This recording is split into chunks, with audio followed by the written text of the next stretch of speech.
Yes, today we will discuss about the Einstein's mass energy relation. ठीक है, Einstein का ये बड़ा ही फेमस एनर्जी और मास का रिलेशन है। बेसिकली पहले क्या था, पहले एनर्जी और मास को दोनों को अलग अलग कंसीडर किया जाता था, दो अलग अलग क्वांटिटीज माना जाता था। लेकिन बाद में आइंस्टाइन ने ये बताया कि मास और एनर्जी दोनों एक ही चीज है, दोनों अलग अलग नहीं है, दोनों सेम ही है। बेसिकली मास को अगर हम डिस्ट्रॉय करते हैं तो वो एनर्जी में कन्वर्ट हो जाता है, और अगर हम एनर्जी को इकट्ठा करते हैं तो वो मास में कन्वर्ट हो जाता है। तो बेसिकली मास भी क्या है, मास भी एनर्जी की ही एक फॉर्म है। मास भी क्या है, मास भी एनर्जी का ही एक टाइप है। जैसे एनर्जी के टाइप होते हैं heat energy, kinetic energy, mechanical energy, potential energy, तो इसी तरह से जो मास है वो भी एनर्जी का ही एक टाइप है, वो भी एनर्जी का ही एक टाइप है। तो आप क्लियरली ये बोल सकते हो that mass is a form of energy, mass is a form of energy. तो पहले क्या था, law of conservation of energy and law of conservation of मास, दोनों को अलग अलग स्टडी किया जाता था। लेकिन आइंस्टाइन ने जब ये रिलेशन बनाया, मास एनर्जी रिलेशन, तब जो लॉ है वो क्या बोला जाने लगा, the law of conservation of mass and energy, the law of conservation of mass energy, ऐसा बोला जाने लगा। अब मैं इसका एग्जांपल्स आपको देता हूँ कि ये एनर्जी कैसे कंजर्व रहेगी और क्या होगा। तो इसके लिए सबसे पहले हम लोग इस रिलेशन की बात करते हैं, E is equal to mc²। This is called Einstein's mass energy relation. अगर हम ये बात करते हैं कि 1 किलोग्राम मास को डिस्ट्रॉय कर दें, अगर हम 1 किलोग्राम मास को डिस्ट्रॉय कर दें तो कितनी एनर्जी प्रोड्यूस होगी, मास की जगह पर लिखा जाएगा 1 and c is the speed of light. This is 3 × 10⁸ metre per second, speed of light in vacuum. Vacuum के अंदर जो एनर्जी है, इलेक्ट्रोमैग्नेटिक रेडिएशन है, वो इस स्पीड से ट्रेवल करते हैं, और इसका स्क्वायर करेंगे, सो this will B 1 × 9 × 10⁻16। so energy production will be 9 × 10⁻16 joule, which is a very large amount of energy। और अगर 1 किलोग्राम के मास को डिस्ट्रॉय करते हैं तो इतनी ज्यादा एनर्जी प्रोड्यूस होती है, 10⁻16 जूल की एनर्जी प्रोड्यूस होगी। तो बेसिकली अगर हम आप इतनी एनर्जी को इकट्ठा कर दोगे तो 1 किलोग्राम का मास क्रिएट किया जा सकता है, और इसको एक्सपेरिमेंटली प्रूफ भी किया गया। प्लेटिनम मेटल के साथ में एक्सपेरिमेंट किया गया था, उसके ऊपर काफी सारा रेडिएशन डाला गया, इलेक्ट्रोमैग्नेटिक रेडिएशन डाला गया, एनर्जी को कंसंट्रेट किया गया, और एनर्जी को कंसंट्रेट करने के बाद प्लेटिनम का मास मेजर किया गया तो मास इंक्रीज हो चुका था। मास इंक्रीज हो चुका था तो इस एक्सपेरिमेंट से ये प्रूफ हो चुका था कि एनर्जी को कंसंट्रेट करने से, इकट्ठा करने से क्या क्रिएट किया जा सकता है, मास को क्रिएट किया जा सकता है। और मास को डिस्ट्रॉय करने से एनर्जी प्रोड्यूस होती है, मास को डिस्ट्रॉय करने से एनर्जी प्रोड्यूस होगी। अच्छा, ये हम लोग केमिकल रिएक्शंस के लिए नहीं बोल रहे हैं, ये आपके माइंड में ये बात क्लियर होनी चाहिए कि ये केमिकल रिएक्शंस की बात नहीं कर रहे हैं, हम लोग बात कर रहे हैं न्यूक्लियर रिएक्शंस की। तो न्यूक्लियर रिएक्शंस के अंदर मास और एनर्जी दोनों कंजर्व रहते हैं, मास एनर्जी कंजर्व रहता है, ऐसा बोला जाता है। अब देखो इसका एग्जांपल मैं आपको बताता हूँ, फिर उसके बेसिस पर हम लोग स्टडी करेंगे न्यूक्लियर बाइंडिंग एनर्जी को और मास डिफेक्ट को। मास डिफेक्ट क्या होता है, वही सोर्स है किसका, एनर्जी का, किसी भी न्यूक्लियर रिएक्शन के अंदर। चलिए एक सिंपल सा एग्जांपल देता हूँ मैं आपको। फॉर एग्जांपल बात करते हैं हम लोग इसके, जैसे कि मैंने यहाँ पर एक ड्यूटेरियम लिया, ये दूसरा ड्यूटेरियम है, इसका मास कितना होगा, इसका मास होगा 2 यूनिट। 2 यूनिट मास क्यों होगा, क्योंकि इसके अंदर 2 न्यूक्लियन है। ड्यूटेरियम जो होता है उसको 1h2 से लिखा जाता है, और इसमें एक प्रोटॉन होता है, एक न्यूट्रॉन होता है, ये इसका न्यूक्लियस होता है। So this is the deuterium and its mass is 2 unit. तो न्यूक्लियर रिएक्शन से पहले इसका मास 2 यूनिट है, इसका मास 2 यूनिट है, टोटल मास कितना है, टोटल मास है 4 यूनिट। इसके बाद में जब ये दोनों न्यूक्लियस कंबाइन होते हैं, ये दोनों न्यूक्लियस कंबाइन होते हैं तो उस रिएक्शन को क्या बोला जाता है, nuclear fusion reaction. That reaction is called nuclear fusion reaction. Fusion का मतलब क्या होता है, कंबाइन होना।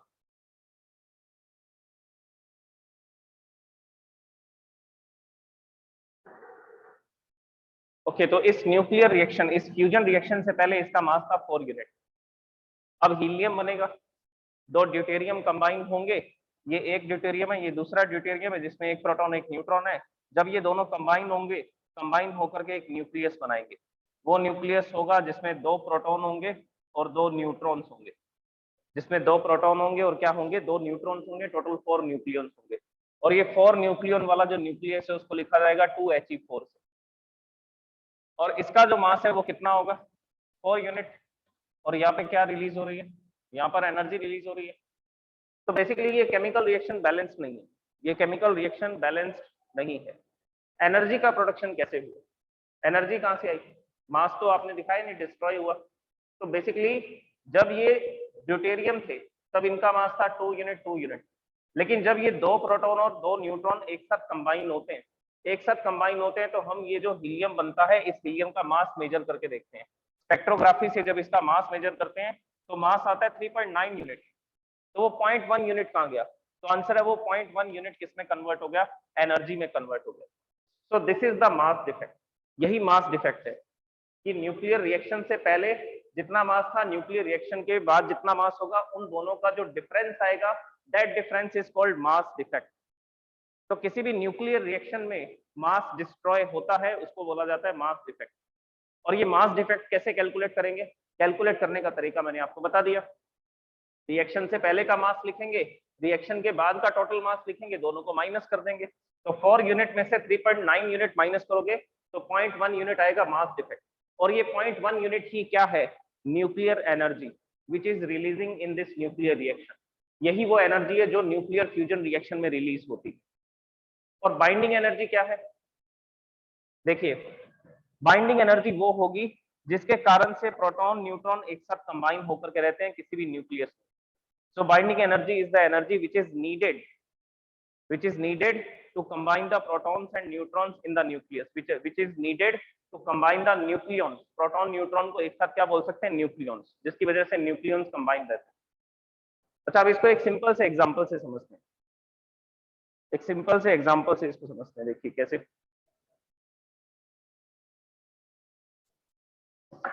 जैसे कि 3 रूम्स है, 3 पर्सन है, तीनों ने अलग अलग रूम ले रखे। ये फर्स्ट पर्सन है ए, बी और सी। ये इस रूम का किराया देता है 1000 रुपीज, ये भी 1000 रुपीज देता है, ये भी 1000 रुपीज देता है। टोटल इनको कितने रुपए देने पड़ते हैं, 3000 रुपए देने पड़ते हैं किराए के। ओके, अब ये तीनों एक साथ कॉलेज जाते थे, सोचा कि हम रूम भी क्या कर लेते हैं, इकट्ठा ले लेते हैं, पूरा एक घर ले लेते हैं जिसमें तीनों एडजस्ट हो जाएंगे और किराया भी थोड़ा कम लगेगा। तो इन्होंने क्या किया, इन्होंने एक बड़ा रूम ले लिया इस तरह से, और इसका जो रेंट ये देना स्टार्ट कर दिया, इसका रेंट इन्होंने देना स्टार्ट कर दिया 2700। और तीनों पर्सन एक ही रूम के अंदर आकर के एडजस्ट हो गए इस तरह से, अलग अलग रह रहे थे। तो कितनी एनर्जी देनी पड़ती है, कितनी एनर्जी है, 3000। और जब ये कंबाइन होकर के रहते हैं तो कितनी एनर्जी है, 2700। कितने का डिफरेंस है, तो आंसर है 300। 300 रुपए का डिफरेंस आ रहा है इसमें। अब क्या हुआ, ये इकट्ठे तो रह रहे थे, अब हो गई इनके अंदर लड़ाई। अगर लड़ाई होगी तो ये क्या करना चाहेंगे, ये एक दूसरे से अलग अलग होना चाहेंगे। लेकिन अलग होने के लिए अभी ये कितना कितना रेंट दे रहे हैं, अभी ये दे रहे हैं 900, 900 एंड 900। तो तीनों के पास कितनी कमी है, तीनों के पास 300 रुपीज की कमी है। तो बाहर से अगर कोई इनको 300 एनर्जी ला करके दे देगा तो ये तीनों न्यूक्लियॉन्स क्या हो जाएंगे, ये तीनों न्यूक्लियॉन्स सेपरेट हो जाएंगे। तो बेसिकली जब ये अलग अलग रहते हैं तो 1000 एनर्जी लगती है, लेकिन जब ये कंबाइंड फॉर्म में रहते हैं तो 900 एनर्जी से ये रह सकते हैं। और अगर इनको एक्स्ट्रा 300 रुपीज दे दिए जाएं तो फिर से कितना हो जाएगा, फिर से 3000 हो जाएगा। तो जैसे ही ये एनर्जी इनको मिलेगी, ये न्यूक्लियॉन फिर से अलग हो जाएंगे, ये न्यूक्लियॉन फिर से अलग हो जाएंगे। This is the nuclear binding energy, यही न्यूक्लियर बाइंडिंग एनर्जी है, ये 300। तो मैं यहाँ पे यही तो बता रहा हूँ कि अगर ये प्रोटॉन न्यूट्रॉन अलग अलग रहते हैं, अगर ये प्रोटॉन न्यूट्रॉन अलग अलग रहते हैं तो इनकी एनर्जी थोड़ी ज्यादा होगी। बेसिकली अगर ये कंबाइंड फॉर्म में रहेंगे तो ये कम एनर्जी में सर्वाइव कर सकते हैं। और ये कंबाइंड फॉर्म में जैसे ही आते हैं तब क्या होता है, तब होता है मास डिफेक्ट, कुछ मास डिस्ट्रॉय हो जाता है। और वही क्या है, वही न्यूक्लियर फ्यूजन रिएक्शन में एनर्जी का सोर्स है। और वो जो एनर्जी होती है, उस एनर्जी को हम लोग क्या बोलते हैं, उस एनर्जी को हम बोलते हैं न्यूक्लियर एनर्जी।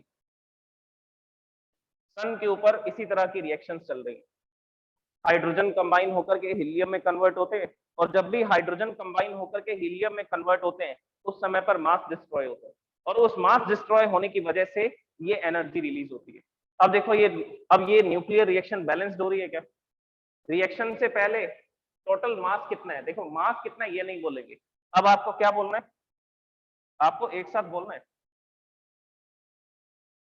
रिएक्शन से पहले टोटल मास एनर्जी है 4 यूनिट, रिएक्शन के बाद में टोटल मास एनर्जी कितना है 4 unit.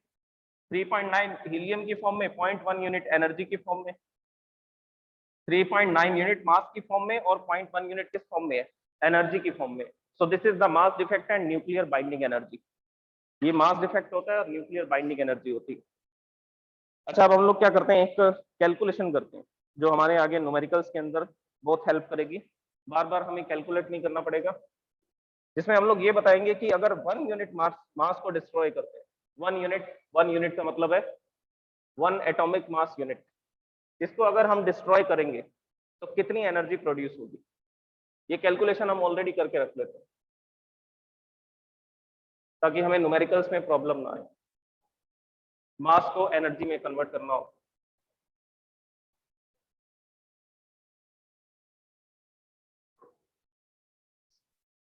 So the question is, find the energy equivalent of 1 AMU. Find the energy equivalent of 1 AMU in joule and electron volt, mega electron volt.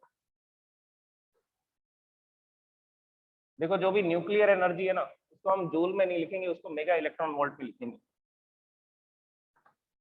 तो इसने क्या बोला, कितना मास डिस्ट्रॉय करना है, 1 यूनिट मास को डिस्ट्रॉय करना है। और 1 यूनिट मास का मतलब क्या होता है, 1.6605 into 10 to the power -27 kilogram. This is 1 unit mass. ये जिस दिन हमने चैप्टर स्टार्ट किया था उस दिन इसके बारे में लिखा था कि 1 AMU कितने किलोग्राम के इक्विवेलेंट होता है। तो फॉर्मूला अप्लाई करते हैं आइंस्टाइन का, E is equal to mc²। Mass कितना है, मास है 1.6605 into 10 to the power -27, c² 3 into 10 to the power 8, और इसका क्या कर देंगे, स्क्वायर कर देंगे। इसको आप सॉल्व करोगे, इसको सॉल्व करने पर आंसर आएगा 1.4924, 1.4924 into 10 to the power -10 joule, into 10 to the power -10 joule.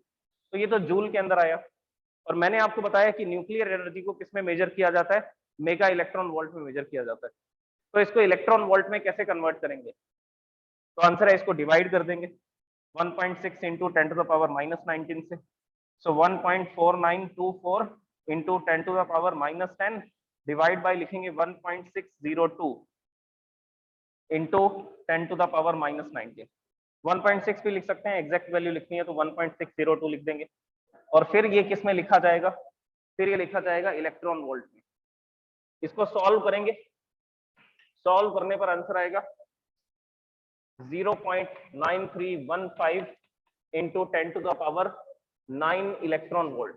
This is the answer, ये आंसर आएगा। अब इसको किस में कन्वर्ट करना है, मेगा इलेक्ट्रॉन वोल्ट में कन्वर्ट करना है। तो क्या करेंगे, पॉइंट को 3 डिजिट इधर शिफ्ट कर देंगे, तो पावर कितनी कम हो जाएगी, 3 डिजिट कम हो जाएगी।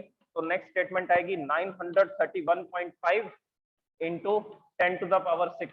10 टू द पावर 6 को क्या लिख सकते हैं, मेगा इलेक्ट्रॉन वोल्ट। तो 931.5 mega electron volt. So this is the energy which is produced when 1 unit mass is destroyed. अगर 1 यूनिट मास डिस्ट्रॉय किया जाता है या होता है किसी भी न्यूक्लियर रिएक्शन में, तो उस समय वो कितनी एनर्जी प्रोड्यूस करेगा, 931.5 मेगा इलेक्ट्रॉन वोल्ट। तो ये बहुत इंपॉर्टेंट वैल्यू है, न्यूमेरिकल्स के अंदर ये वैल्यू काम आएगी हमारे। चलिए अब इतना लिखते हैं, फिर आगे के टॉपिक को स्टडी करेंगे।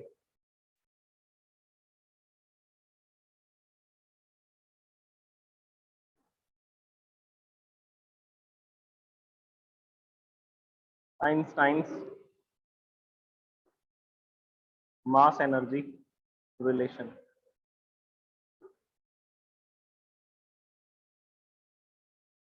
इसमें लिखिए Einstein showed that mass is another form of energy। मतलब कि पूरा यूनिवर्स सिर्फ किससे बना है, एनर्जी से बना है। वही एनर्जी आपको किस फॉर्म में दिखाई देती है, मास की फॉर्म में दिखाई देती है।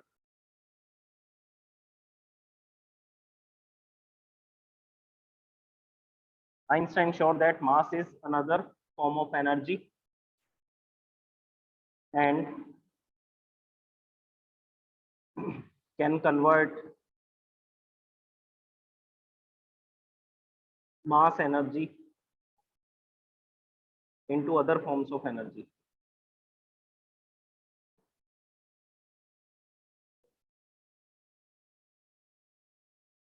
Mass energy into other forms of energy.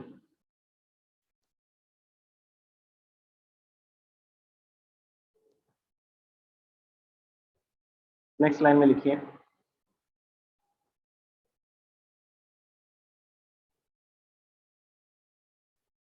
Einstein gave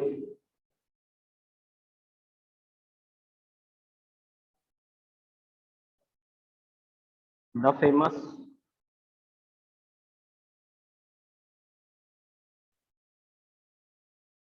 mass energy equivalence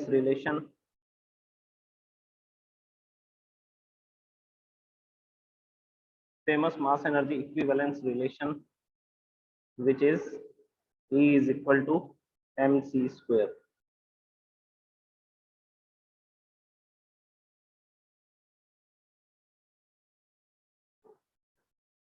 Where c is speed of light in vacuum, which is 3 into 10 to the power 8 meter per second.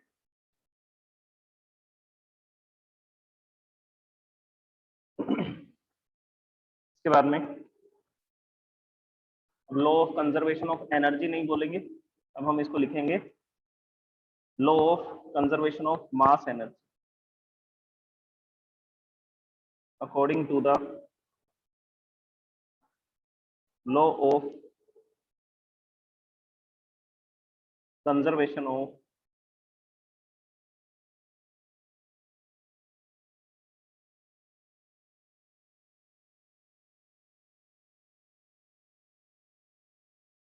mass energy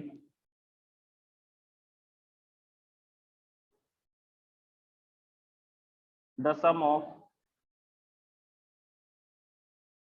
mass energy of a system of particles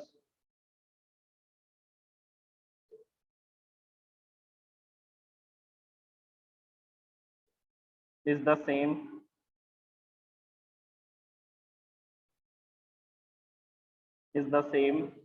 before and after the interaction.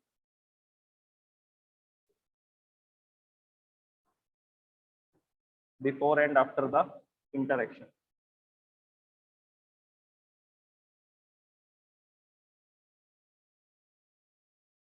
अभी मैंने इस example में यही तो explain किया था आपको कि जब भी देखेंगे तो मास को अकेला नहीं देखेंगे, मास एनर्जी दोनों को कंबाइन फॉर्म में आपको ऑब्जर्व करना होगा कि रिएक्शन से पहले, न्यूक्लियर रिएक्शन से पहले या इंटरेक्शन से पहले जो मास एनर्जी है सिस्टम की टोटल, वही मास एनर्जी रहेगी रिएक्शन के बाद में।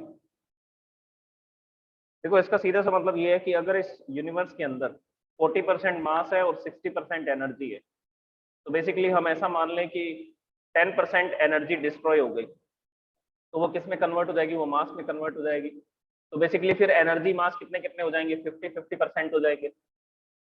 तो अगर एनर्जी में डिक्रीमेंट होगा तो वो किस में कन्वर्ट हो रहा होगा, मास में कन्वर्ट हो रहा होगा, और अगर मास कम हो रहा होगा तो वो एनर्जी में कन्वर्ट हो रहा होगा, लेकिन टोटल उनका कैसा रहेगा, सेम रहेगा। अगर टोटल 100 था तो वो टोटल 100 ही रहेगा, न्यूक्लियर रिएक्शन से पहले और न्यूक्लियर रिएक्शन के बाद में। So this is the Einstein's famous mass energy equivalence relation. अच्छा, इसके बाद में हमने एक और चीज डिस्कस की है, हैंड रेस करो जल्दी से अगर ये लिख लिया आपने तो, फिर मैं इसको स्क्रॉल करता हूँ। ओके, अभी हम लोग, मैंने एक न्यूमेरिकल आपको सॉल्व करवाया था जिसमें हमने ये लिखा कि अगर 1 यूनिट मास को डिस्ट्रॉय किया जाए तो कितनी एनर्जी प्रोड्यूस होगी। So write the next question, find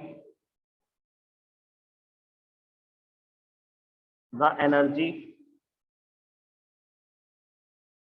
equivalent of 1 AMU in joule and mega electron volt in joule and mega electron volt. Mega electron volt को ऐसे लिखा जाता है, M कैपिटल आएगा और V कैपिटल आएगा, E स्मॉल आएगा।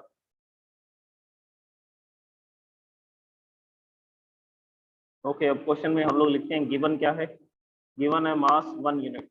1 यूनिट मास का मतलब है 1.6605 into 10 to the power -27 kilogram. ऐसा यूनिट में सॉल्व करेंगे, किलोग्राम में लिख करके सॉल्व करेंगे इसको, और यहाँ लिखेंगे as per the mass energy relation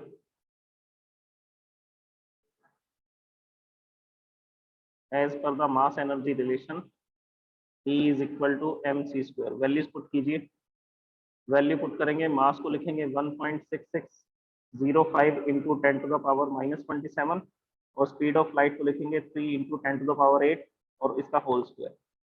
इसको सॉल्व करोगे 1.6605 into 10 to the power -27, this will be 9 into 10 to the power 16 और जूल के अंदर इसका आंसर आएगा 1.4924 into 10 to the power -10 joule. ये हमने एनर्जी बता दी जूल में, कि अगर आप 1 यूनिट मास को डिस्ट्रॉय करोगे तो इतनी एनर्जी प्रोड्यूस होगी। अब इसको इलेक्ट्रॉन वोल्ट में कन्वर्ट करना है। इलेक्ट्रॉन वोल्ट में कन्वर्ट करने के लिए हम इसको डिवाइड करेंगे 1.4924 इंटू 10 टू द पावर -10 और इसके डिवाइड में लिखेंगे 1.602 और फिर ये किस में कन्वर्ट हो जाएगा, ये कन्वर्ट हो जाएगा इलेक्ट्रॉन वोल्ट में। इसको सॉल्व करेंगे आप तो ये आएगा 0.9315 और 10 टू द पावर -19 अपस्टेयर्स में जाएगा तो +19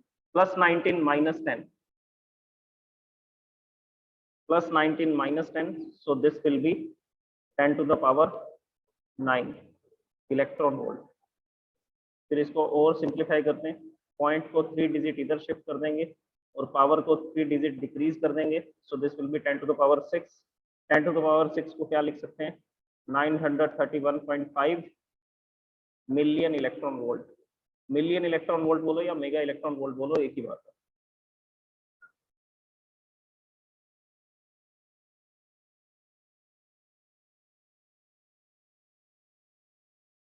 दिस इज द सॉल्यूशन। ये एनर्जी जूल में है, ये एनर्जी मिलियन इलेक्ट्रॉन वोल्ट में। ये नोट कर लीजिए,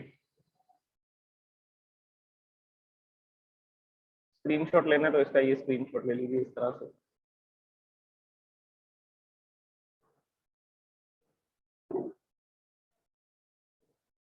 एक एक क्वेश्चन है और इससे पहले हमने ये आइंस्टाइन मास एनर्जी रिलेशन लिखा था।